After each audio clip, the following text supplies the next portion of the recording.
Ya, Menteri-Menteri Ekonomi G7 akan melakukan pertemuan secara virtual esok hari, 14 Oktober 2020. Tapi sampai saat ini saya belum mendapatkan informasi tentang bocorannya topik apa yang akan menjadi bahasan utama. Tapi kalau misalkan kita mencoba untuk menerawang lebih jauh, maka kemungkinan potensinya tidak jauh dari penanganan virus corona. Tentunya dengan kebijakan moneter ataupun kebijakan fiskal yang diusung masing-masing negara, dan juga kenyataan di lapangan bahwa tingkat infeksi masih tetap mengkhawatirkan, meskipun lagi-lagi tentang vaksin pun juga masih tetap dikebut dan diusahakan bisa selesai di akhir 2020 ini. Tapi kabar baru juga tersaji tadi pagi, yaitu dari Johnson & Johnson yang juga melakukan uji vaksin secara klinis terhadap 60.000 peserta yang ternyata harus dihentikan sementara waktu dikarenakan salah satu pesertanya mengalami penyakit yang tidak bisa dijelaskan. J&J atau Johnson & Johnson sudah mengkonfirmasi bahwa memang ada kejadian tersebut, tapi tidak merinci secara detail apa yang terjadi terhadap pasien tersebut, sehingga kita masih cukup was-was dan juga masih menantikan perkembangan lebih lanjut. Dan itulah penyebab kenapa dolar rebound tadi pagi, dikarenakan berita vaksin yang cenderung membuat khawatir bagi para pelaku pasar tentunya. Kali ini, apa yang sempat kita kupas dalam 2 hari terakhir, terutama di hari Jumat dan juga hari Senin, bahwa ada kemungkinan potensi kecurigaan bahwa dolar nantinya akan rebound lalu kemudian membentuk pola head and shoulder. Nah, kita akan lihat perkembangan lebih lanjutnya seperti apa, karena memang keadaannya hampir mirip ataupun bisa dipastikan bahwa kesempatan itu akan ada. Meskipun di grafik H4 ataupun H1-nya ada relatif berbeda, di mana areal sistem tersebut juga kemungkinan menjadi areal tahanan yang sangat efektif. Nah, kemudian dari gold sendiri, kenapa pagi ini saya memberikan areal yang cukup jauh untuk zona buy Anda? Karena kalau misalkan kita lihat, sebetulnya areal kenaikan dari dolar sendiri juga akan menekan terhadap gold. Lalu kemudian saya mengkombinasikan dengan outlook dari fundamental yang mau tidak mau keadaan ini akan memaksa para pembuat kebijakan untuk berlomba-lomba kembali menggelontorkan pakai stimulus. So, pijakan yang paling normal adalah memperhatikan fundamental yang sudah jelas sedang menjadi sorotan utama, yaitu tentang paket stimulus yang bisa saja sewaktu-waktu kembali dikupas, lalu kemudian investor kembali berharap. Jadi kemungkinan itulah yang membuat dasarnya kenapa saya lebih prefer untuk ambil ataupun mencari areal deep untuk melakukan buy ketimbang untuk melakukan sell. Karena kemungkinan potensi sell pun tekanan akan relatif lebih bersifat sementara. So, areal tersebut sudah muncul, berada sekarang di areal 1910. Apakah dia akan terjun di bawah 1900? Well, kita masih belum bisa perkirakan, tapi yang jelas nanti malam data ekonomi yang akan muncul adalah data US CPI yang juga tidak kalah menarik dari beberapa data sebelumnya.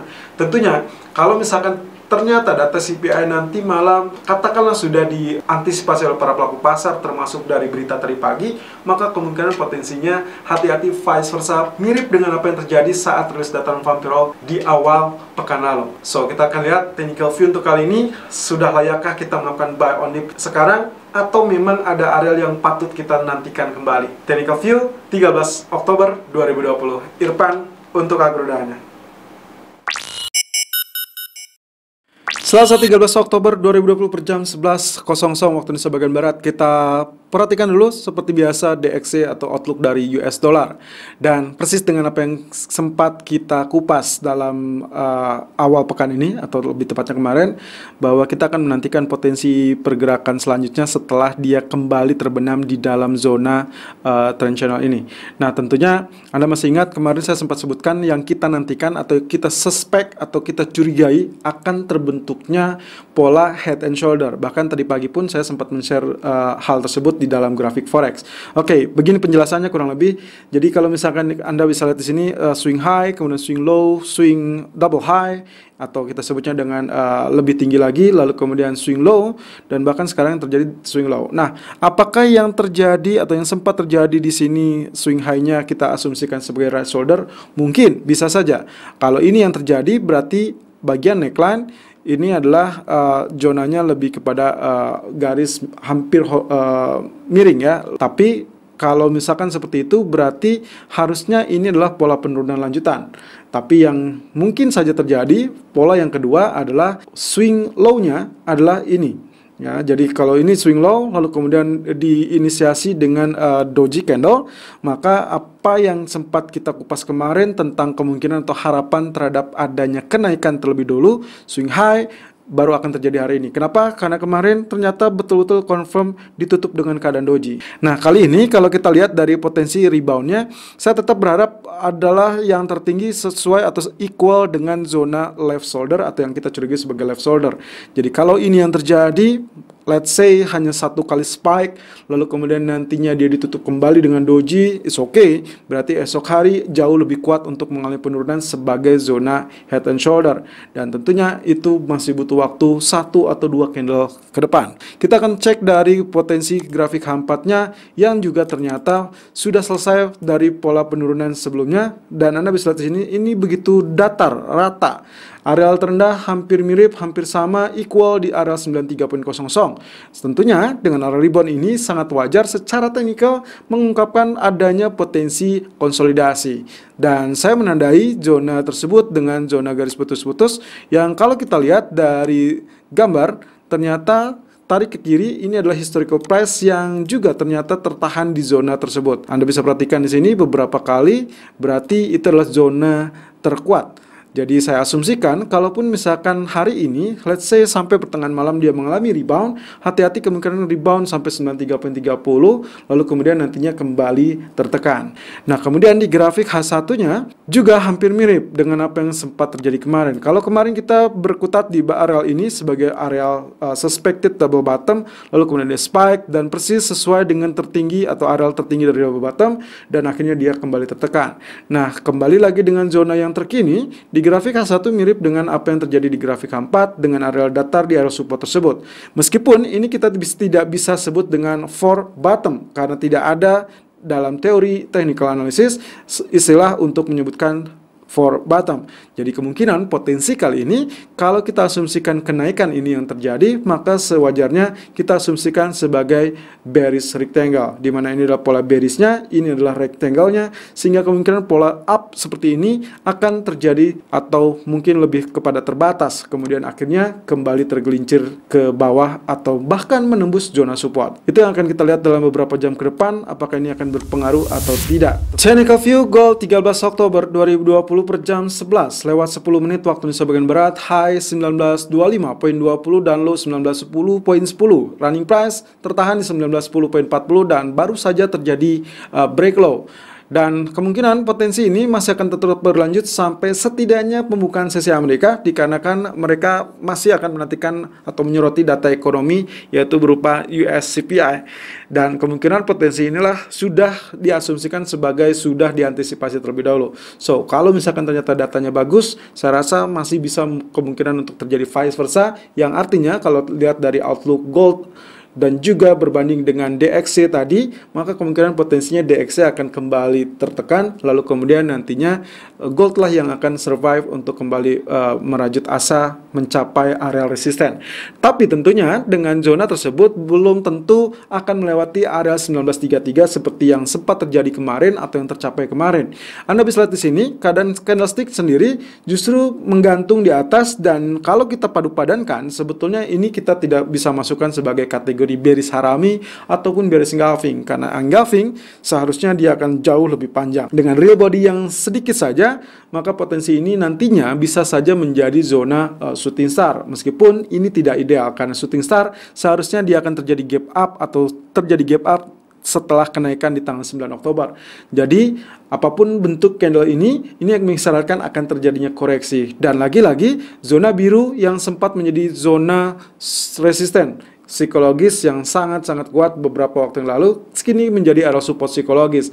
Sehingga itulah sebabnya di pagi tadi saya sempat memberikan kode atau sinyalmen bahwa areal yang memungkinkan menjadi areal good demand adalah berada di kisaran 1903 ataupun 1910. Lebih tepatnya berada di zona yang berhimpitan dengan garis merah tersebut dan juga historical price.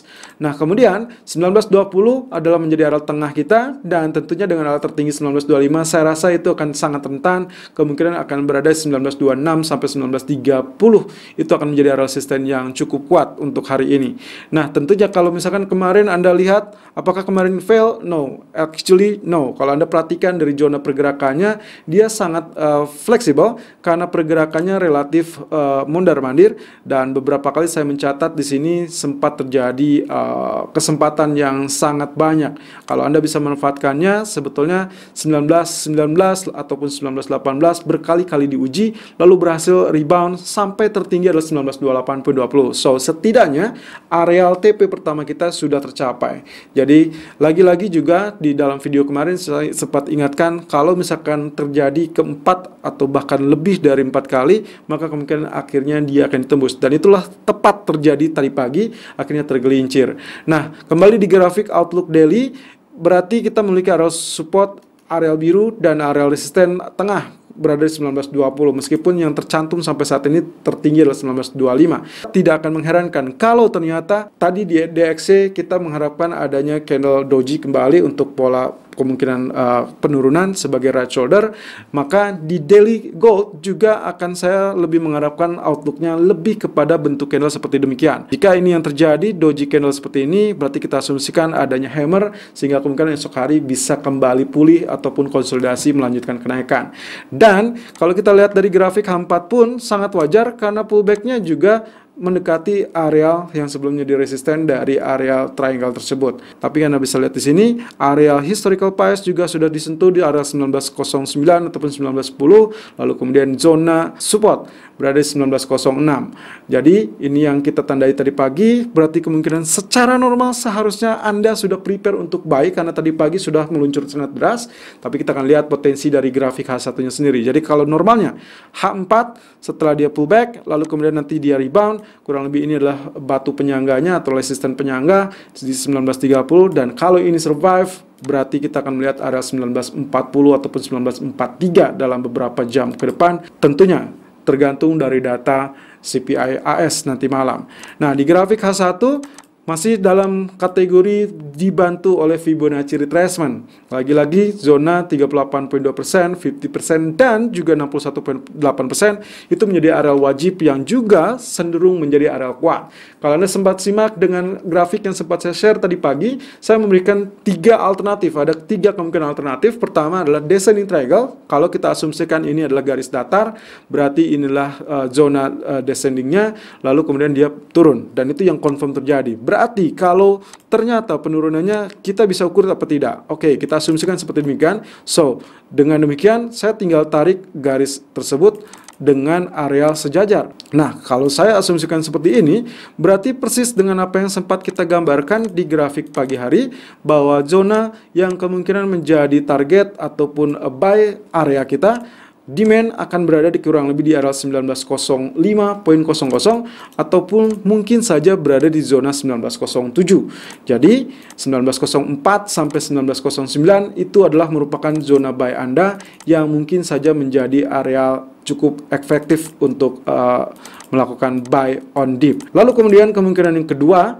adalah kalau misalkan kita asumsikan areal ini sebagai areal rising wedge. Kenapa rising wedge? Karena kita melihatnya dari zona kenaikan sebelumnya, yang itu ini adalah tiangnya, kemudian yang penurunan ini adalah falling wedge-nya. Tapi kita asumsikan bahwa ini dalam koridor up, jadi kemungkinannya lebih kepada rising wedge. Dan artinya, kalau ini yang terjadi, saat dia terjadi penurunan seperti demikian, maka yang akan terjadi selanjutnya adalah kita tinggal menantikan pola kenaikan selanjutnya. Kemungkinan ketiga adalah tentang adanya bullish ataupun rectangle, tapi ternyata rectangle tersebut tidak terbentuk karena dia sudah terlanjur tembus bagian bawah. Jadi hanya 2 kemungkinan, 2 poin utama yang akan terjadi, antara descending triangle targetnya sudah hampir selesai, lalu kemudian atau tentang falling wedge atau rising wedge yang nantinya dia akan kembali rebound tepat berada kurang lebih di zona 50% ataupun di dekat area historical price.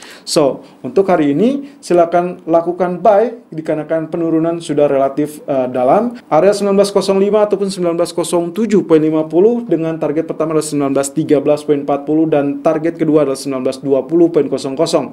Stop loss silakan gunakan di zona 1898.00 dengan catatan hati-hati dengan rilis data CPI nanti malam yang kemungkinan bisa saja tekanan tetap ada, lalu kemudian vice versa yang terjadi. Selalu gunakan stop loss dan risk management sesuai dengan equity dan strategi trading Anda. Irfan untuk Agrodana.